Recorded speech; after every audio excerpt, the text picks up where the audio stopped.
dulu gitu. Nah kalau saya itu cara yang ada triknya untuk membedakan. Ya, triknya gimana? Nih, buat edukasi juga nih buat teman-teman yang mungkin belum tahu trik membedakan yang kesurupan yang asli dengan yang palsu. Pertama, kita itu secara simpel ya, kita bisa menggunakan Assalamualaikum, Assalamualaikum, Waalaikumsalam.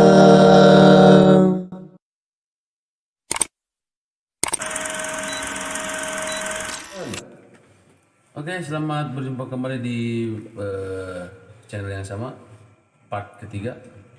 Masih bersama narasumber kita yang semakin malam semakin mencekam, semakin gaya, semakin horor. Dan juga tidak lupa juga kita ya berdoa lah ya, kita sering-sering berdoa. Mungkin dari tadi juga kita lagi ngobrolin mereka itu ada gangguan dari kiri kanan nggak nyaman gitu ya, kalau mau pranama kayak nggak nyaman. Ya kita mah enjoy aja. Karena selama masih ada rokok dan Popeye, santai enjoy. masih ada. Santuy pokoknya. Oke, pertanyaan next untuk part ketiga ini kita mulai pertanyaan dengan apa kesurupan itu benar-benar ada? Kesurupan. Oh sekarang seputar kesurupan. Kesurupan. Ini mau dari sudut pandang mana nih? Ada beberapa versi ini. Mau semuanya Terserah, ada nih. dari awal menurut pandangan apa, menurut sok silakan. Jadi mungkin kesurupan itu kita bagi jadi dua ya, dua kategori khusus lah. Yang pertama kesurupan itu secara agama, lalu secara ilmiahnya gitu, atau psikis. Kalau Jadi, secara ininya goibnya? Secara goib juga nanti kita jelaskan. Berarti tiga tuh. Boleh tiga. Secara agama, secara ilmiah dan secara pergoiban. Nah pertama kita secara sudut pandang kesurupan dulu ya. Jadi kesurupan itu sebenarnya ada yang real dan juga ada yang tidak real gitu.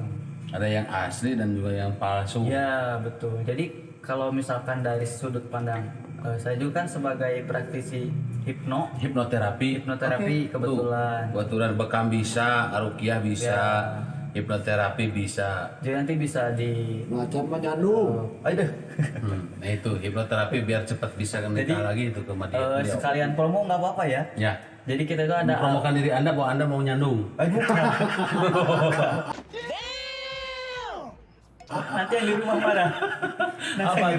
Bentar di hipnoterapi aja di rumah biar dia mau dia mengatakan. Pantau ditulakan. Gagal banget. Kita itu dari yayasan ada Alternativa Health. Jadi organisasi kita menangani seputar kesehatan. Di situ ada hijamah atau bekam, ada juga hipnoterapi, ada juga totoknya, ada juga ruqyahnya. Nah bolehlah nanti untuk teman-teman khususnya daerah Bandung dan sekitarnya, lebih khusus lagi di Cimahi, gitu. Adalah kita bisa menghubungi kita. Gitu. Nah kita kembali lagi ke tadi. Ghostbuster juga ya kita. Ghostbuster juga ada. Ghostbuster juga ada. Ghostbuster ada. Baik. Saya sudah mengerti. Gimana nih? Mau teruskan ini? Teruskan. Nah dari kesurupan, kalau secara dari sudut pandang kita dari sudut pandang ilmiah dulu ya. Ya. Kalau dari bahasa hipnoterapi itu ada yang namanya abreaksi. Jadi kita nyebutnya bukan kesurupan tapi abreaksi. Jadi abreaksi itu dimana pada saat seseorang emosi di alam bawah sadarnya itu meluap sehingga mempengaruhi pikirannya. Kalau bahasa Sundanya itu ambek kepegung. Nah, iya. Ambek kepegung. Nah, kalau di bahasa Indonesianya? Bahasa Indonesianya marah terpendam.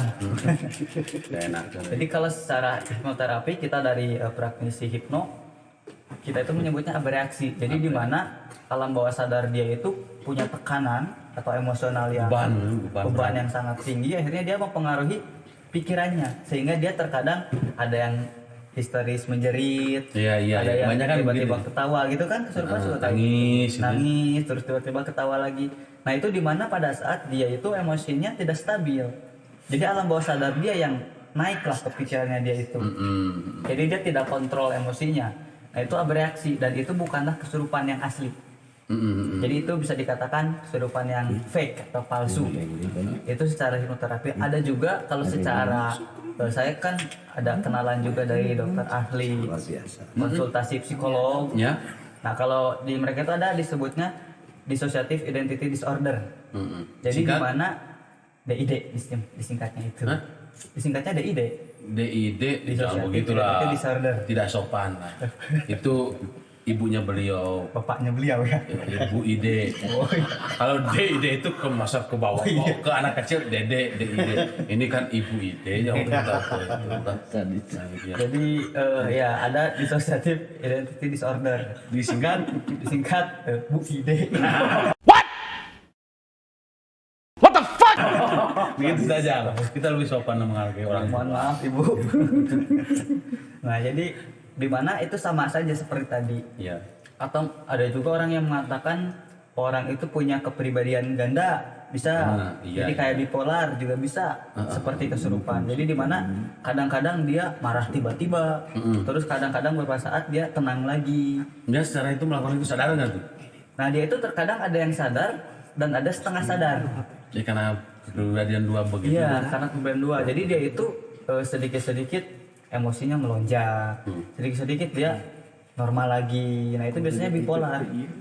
Nah kalau yang seperti itu biasanya konsultasi kesehatan lah, kejiwaan biasanya kayak gitu. Tekanan jiwa. Tekanan jiwa juga, emosional yang tadi lah melonjak.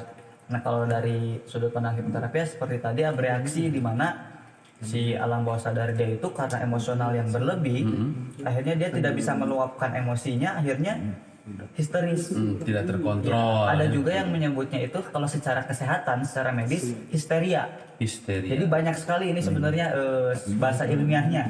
Bukannya histeria itu yang ada di Dupan. Itu permainan wahana. Histeria kan ada di Dupan. Nah itu seperti itu. Jadi Jerit juga itu. maksudnya histeria itu kan seperti histeris lah. Oh histeria. Jadi tiba-tiba si alam bawah sadarnya itu tidak bisa dia kontrol karena emosionalnya yang berlebih. Itu secara ilmiah. Ada abreaksi, ada dissociative identity disorder tadi, ada histeria, banyak lah bisa dijelaskan secara ilmiah. Nah itu menurut sudut pandang ilmiah. Ilmiah. Nah kalau dari sudut pandang agama gitu Agama. ya, yang disebut kesurupan itu menurut saya hanyalah bahasa atau sebutan kita. Dari sudut pandang agama itu adanya gangguan. Seperti misalkan kalau zaman dulu itu kan ada yang namanya sihir. Sihir itu benar-benar ada. Jadi ada golongan jin yang memang mereka mengulik sebuah ilmu dan mereka itu bisa meniupkan sihir-sihir gitu atau mengganggu kepada manusia. Contohnya seperti ya ada gangguan sihir. Jadi ada penyakit-penyakit yang tidak bisa disembuhkan secara medis atau penyakit yang aneh. Non-medis itu memang ada secara keagamaan. Nah lalu kita berlanjut ke secara pergoiban. Menurut kacamata goib. Apakah benar-benar kesurupan itu bisa terjadi? Menurut pengalaman saya pribadi, kesurupan yang asli itu memang benar bisa terjadi. Jadi di mana seorang itu dirasuki oleh makhluk goib atau jin mungkinnya. Dan yang terjadi memang ya dia tidak bisa disembuhkan, dia tidak bisa mengendalikan diri dan tidak bisa disembuhkan secara biasa-biasa. Harus ada penyembuhan secara khusus gitu. Ada penyembuhan secara khusus gitu. Jadi kayak kita misalkan membacakan ayat-ayat Al-Quran itu memang benar terjadi. Jadi kalau disebut tadi kan pertanyaannya apakah kesurupan itu apa yang dimaksud dengan kesurupan gitu ya? Ya kesurupan kayak tadi ada di mana secara ilmiah, ada juga secara real aslinya. Cara membedakannya. Nah kalau cara membedakannya nih, terkadang nih kalau orang-orang itu kan dipukul rata aja, ada yang tiba-tiba nangis, tiba-tiba ketawa, itu kesurupan. Sedangkan kita nggak tahu. Sedangkan tadi ada 3 bagian itu kan. Nah ini jadi membedakannya gimana? Ada yang ciri-cirinya. real, ada yang fake. Nah ciri-cirinya kalau yang kesurupan fake atau bohong, dia itu ya bisa sembuh dengan secara cuma-cuma. Jadi dalam artian dibacain juga percuma. Ya, karena dengan kita membacakan ayat Al-Quran apapun, ya nggak ada efek. Karena dia memang bukan bukan ada sesuatu yang ada di dalam diri, tapi itu ada tekanan. Karena tekanannya. Jadi biasanya kalau kita itu, kalau saya pribadi ngetesnya dibacain dulu gitu. Nah kalau saya itu ada triknya untuk membedakan. Ya triknya gimana? Nih, buat edukasi juga nih buat teman-teman yang mungkin belum tahu trik membedakan yang kesurupan yang asli dengan yang palsu. Pertama kita itu secara simpel ya, kita bisa menggunakan cabai rawit atau cengek. Cabai rawit. Nah ya kalau ada kesurupan kita bakar cabai rawit, kita asapnya dekatkan aja ke hidungnya. Kalau dia bersin atau batuk atau dia menghindar, itu palsu. Kalau dia misalkan biasa saja, itu baru kesurupan asli. Karena kalau kesurupan asli itu tidak masuk akal. Nah ini bisa jadi ke cara membedakan yang kedua, kita lihat dari tingkahnya. Kalau tingkahnya yang berotak, dia terus misalkan kalau bahasa Sundanya itu kokosehan lah gitu ya. Jerit-jerit gitu ya, meronta-ronta. Itu biasanya palsu. Palsu. Kalau yang asli itu dia melakukan hal yang di luar nalar.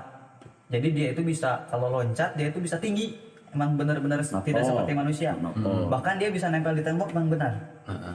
Kayak seperti di Exorcist-nya. Iya betul. Pengalaman saya pribadi pernah saya bertemu dengan orang yang ya dia katanya kesurupan, dan pada saat saya lihat itu memang kesurupan asli.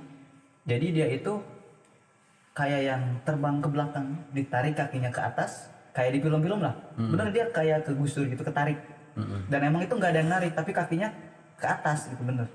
Kayak ditarik kan kalau kita sengaja gitu ya supaya mundur terus kaki kita ke atas gitu ditarik kan nggak bisa. Nggak bisa. Itu benar-benar ketarik, kegusur, histeris gitu ya. Oh, ngeri.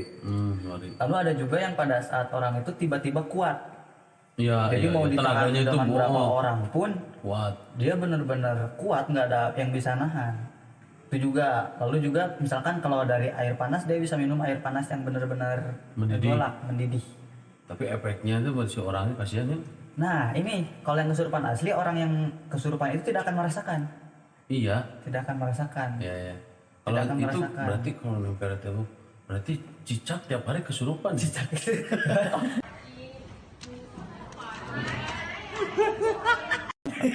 Nempel di tembok itu. Beda. Katanya tadi ada bisa nempel di tembok. Seperti cicak berarti. Oh, seperti cicak. Kirain teh kasihan cicak Dan tiap dia hari bisa kesurupan. nempel di tembok. Cicak kesurupan bahaya. Bahaya. Kumaha ngajampe anaknya. Sampai anak kumaha. Bagaimana? Sarang saya. Bahaya. Ngeri bisa. Sarang saya. Jawabannya gitu. Oh, ini mah jin cak-cak. Nah gitu jadi. Atau ada juga yang loncatnya tinggi. Bahkan dia loncat itu dari darat itu bisa loncat ke genteng gitu. Tinggi, emang tinggi seperti yang enggak seperti manusia pada normalnya. Nah itu kok dari segi karakter gitu. Kalau dari tadi kita ngetesnya ya bisa bakar dengan tadi cabai rawit. Atau ada juga nih trik saya pribadi dari pengalaman saya. Ada yang kesurupan, dia itu udah manggil ustadz, katanya oh udah dibacain doa, masih aja kayak gitu. Nah kan saya tahu kan kalau ini kesurupan, ini bereaksi nih, ini palsu nih kesurupannya. Saya ambil garam ya banyak di tangan saya, masukin langsung ke mulutnya. Dia kan langsung bah gitu asin, sembuh sendiri dia karena keasinan oleh garam. Oh iya. Palsu, Jadi akhirnya mah Itu palsu. sadar sendiri ya. Sadar sendiri. Tadinya mah geus tidak terkontrol, akhirnya sadar Dan sendiri. kita kelihatan itu. Bahkan ada pengalaman yang luar biasa dari guru saya. Guru saya juga kan pernah menangani yang kesurupan. Dan dia tahu bahwa kesurupan ini ini palsu nih. Dibisikin aja, ancam. Misalkan ada yang kesurupan nih. Lu nggak sembuh, gue cabut bulu kelek lu. Bisa sembuh itu. Itu bisa sembuh.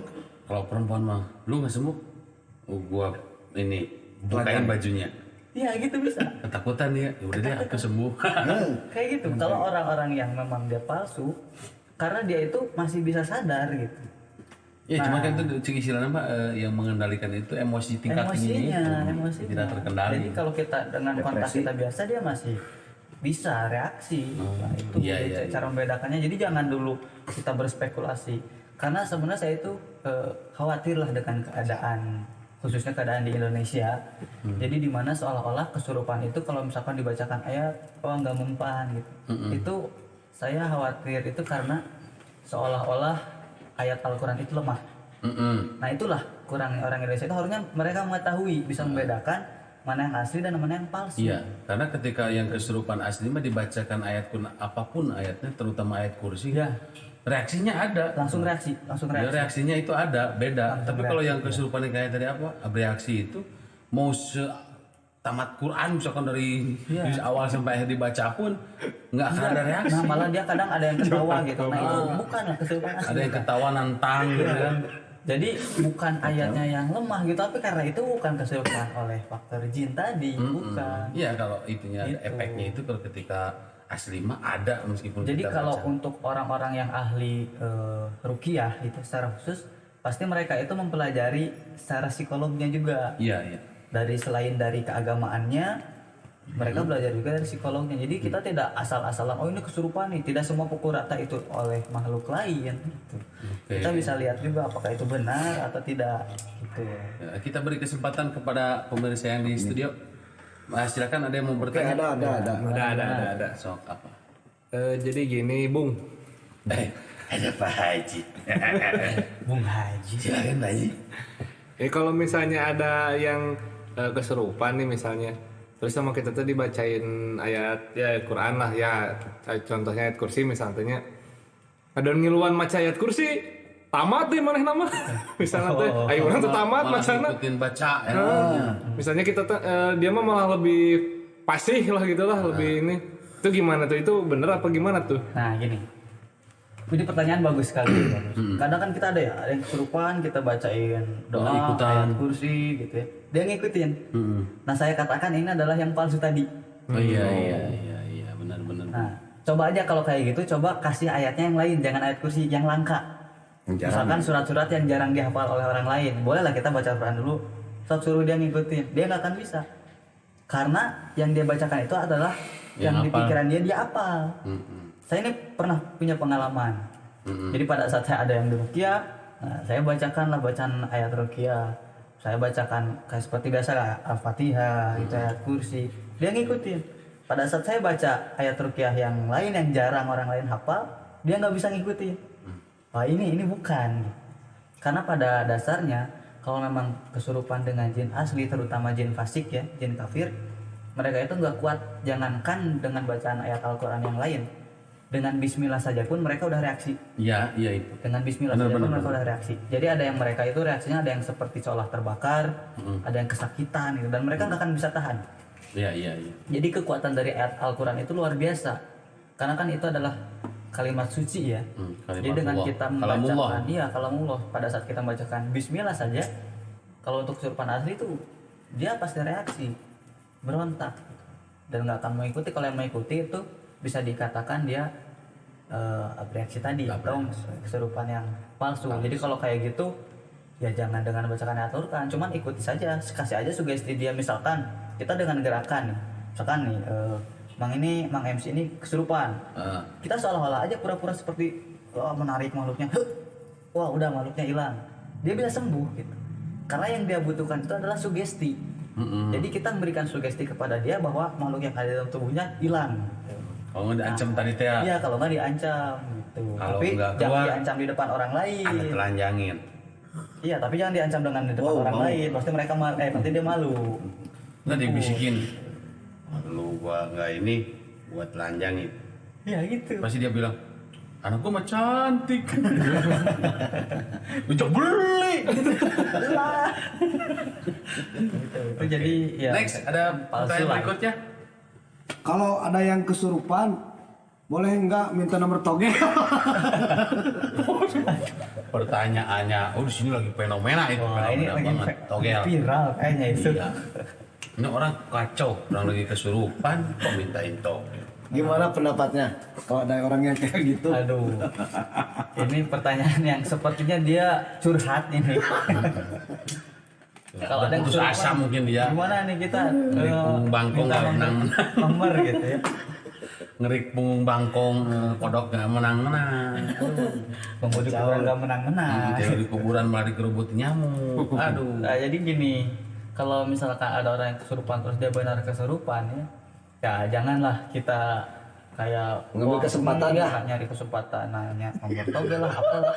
Karena itu kan nanti larinya ke syirik. Iya betul. Syirik aja perjudian Wah, juga sih. dimana syirik itu kan benar-benar Allah membencinya gitu. Iya. Allah maha cemburu pada saat kita ada syirik sedikit pun ya berdampak lah. Janganlah seperti itu. Ya makanya kamakola Habib saya cepul kang takon, cepul Iya. kang takon bis katularan.